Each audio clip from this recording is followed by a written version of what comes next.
নমস্কাৰ মোৰ প্ৰিয় বন্ধু বান্ধৱী সকল কি খবৰ আশা কৰো সকলো ভালে কুশলে আছে আৰু আপোনালোকৰ আশীৰ্বাদত ময়ো ভালে আছো বৰ্তমান মই আছোহি আমাৰ ফিচাৰীত আৰু ইয়ালৈকে গাড়ীখন লৈ আহিছো এতিয়া ফিচাৰীত মানে মেচিন লগাই থৈছো আৰু তথাপিতো মানে এটা কথা বাৰে মনলৈ আহি আছে আজি ভালকে ভিডিঅ' দিব পৰা নাই ব্যস্ত হৈ আছো এভিলাকতে ইটো পাৰ সিটো তিনটা ফিচাৰীত মেচিন লগোৱা হৈছে মানে সেইকাৰণে মানে তেনেকে তেল ভৰাই থাকিব লগা হৈছে ন তেল চাইতে আনি কৰি পেলাই এইমাত্ৰ আকৌ ফিচাৰী পালোহি পাই পেলাই মই গাড়ীৰ ভিতৰতে ভিডিঅ'টো মানে মোবাইলটো চালো গাড়ীৰ ভিতৰতে চাবলৈ যেহেতুকে সময় পোৱা নাই অকণমান সময় পাইছো কাৰণে এতিয়া গাড়ীৰ ভিতৰতে বোলো চাইছো চাউন্ডে এটা বস্তু দেখিলো বস্তুটো দেখা পাই সঁচাকে আপোনালোকে আমি সকলোৱে আমাৰ হিয়াৰামঠু আমাৰ বুকুৰ মাজৰ পৰা যোৱাৰ পাছৰ পৰা আমি সকলোৱে উৎকণ্ঠাৰে বাট চাই আছিলো আচল ৰহস্যটো কি আচলতে আচল ঘটনাটো কি সেই চাওক আমি যিখিনি ভাবি আছো আমি যিখিনি মনত আমাৰ খুৰধনি লাগি আছে তেওঁ নিজাববীয়াকৈ এটা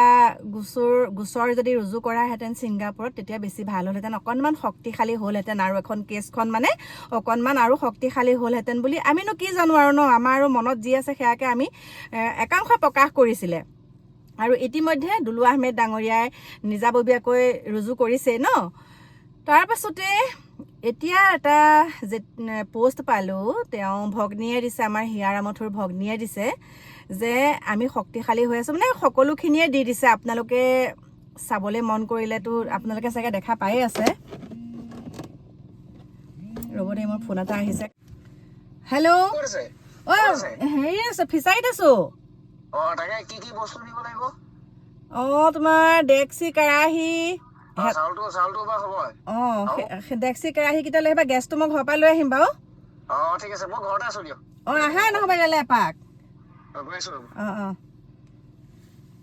আৰু এতিয়া কথাটো হৈছে যেতিয়া আমাৰ হিয়াৰামঠুৰ ভগ্নীয়ে পোষ্ট দিছে গৰিমা গাৰ্গ অসুস্থ হৈছে এই কথাখিনি মানে বাৰে তেওঁ মনত কিয়া কৰি আছে আৰু আজি স্পষ্টীকৰণ দিছে তেওঁলোকে আচলতে ছিংগাপুৰত কেছ কিয় নকৰিলে মানে পৰিয়ালবৰ্গ হৈ পেলাই ইয়াতে কেছটো দিছে লগতে আমাৰ অসম চৰকাৰে কেছ কৰিছেই লগতে সকলোৱে দেখা পায়ে আছে পৰিয়ালবৰ্গ হৈ কেছটো ইয়াতে দিছে যেতিয়া আকৌ আৰু তদন্তটো কৰিয়ে আছে সেইকাৰণে ছিংগাপুৰত তেওঁ কেছখন নকৰিলে কেছ মানে মন নকৰিলা দিবলৈ ছিংগাপুৰত আৰু তেওঁলোকে যেতিয়া মন কৰা নাই আমি এইটো কথাত মাত মাতি লাভ নাই তেওঁলোকে স্পষ্টীকৰণ দিছে আৰু যিসকলে এইটোৰ ওপৰত মাত মাতি আছে তেওঁলোকে আচলতে দুখে পাইছে অন্তৰত আৰু বিশেষকৈ তেওঁলোকে দুখ পাইছে এটা কাৰণে যে আমি কিবা মানসিকভাৱে মানে তেওঁলোকক কষ্ট দিয়া নিচিনাহে হৈছে এইটোৰ ওপৰত মাত মাতি পেলাই কেছখনৰ ওপৰত মাত মাতি পেলাই মানে মানসিকভাৱে তেওঁলোকক কষ্টহে দিয়া হৈছে সেইকাৰণে এইবিলাক বাদ দিব লাগে আৰু বাদ দিছোঁ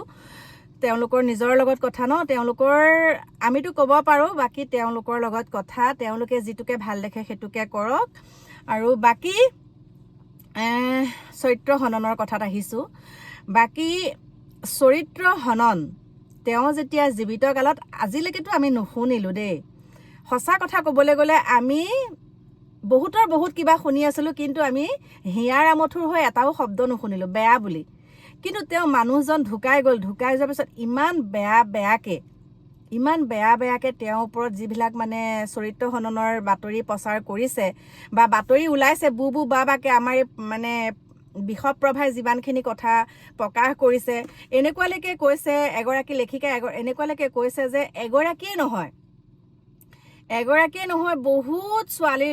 বহুত ছোৱালীৰ লগত আমাৰ হিয়াৰামঠুৰ সম্পৰ্ক আছিলে আৰু সেইবিলাক পোষ্ট সেইবিলাক কথা যেতিয়া আমাৰ হিয়াৰামঠুৰ পত্নীয়ে দেখা পায় ন দেখাটো পাবই বাৰু দেখা পোৱাৰ লগে তেওঁ অন্তৰখন ভাঙি চুৰমাৰ হৈ গৈছে তেওঁ বহুত কষ্টত আছে ইতিমধ্যে তেওঁক মেডিকেলত ভৰ্তি কৰোৱা হৈছে গতিকে মোৰ প্ৰিয় বন্ধু বান্ধৱীসকল আমি যি দিলোঁ আৰু নিজাববীয়াকৈ কেছটো কৰিবলৈ বহুতে কৈ আছিলে আৰু আমাৰো মতামত কিছু প্ৰকাশ কৰিছিলোঁ কিন্তু সেইবিলাক বাদ দিছোঁ এতিয়া তেওঁ যিহেতুকে মন কৰা নাই তেওঁ আস্থা আছে আইনৰ ওপৰত আৰু আমিও বাট চাই আছোঁ মুঠতে ন্যায় পাব লাগে যিকোনো প্ৰকাৰে দোষী সাৰি যাব নালাগে দোষী শাস্তি পাবই লাগিব আৰু এনেকুৱা শাস্তি পাওক যাতে দোষীয়ে দুনাই যাতে এনেকুৱা এটা ঘটনা কৰিবলৈ কোনেও সাহস নকৰে হয়নে নহয় কোনো সাহস যাতে নকৰে এনেকুৱা এটা শাস্তি পাব লাগে আৰু কি বুলি ক'ম এই যে বিষপ্ৰভাই আমাৰ হিয়াৰামঠুৰ হৈ পেলাই যিখিনি বেয়া প্ৰচাৰ কৰিলে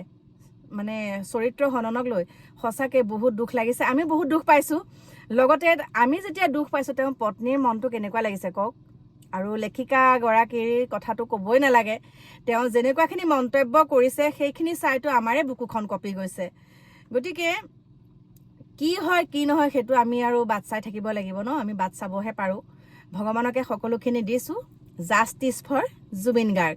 আৰু আমাৰ হিয়া আমঠুৰ পত্নী মানে গৰিমা গাৰ্গক শক্তি দিয়ক।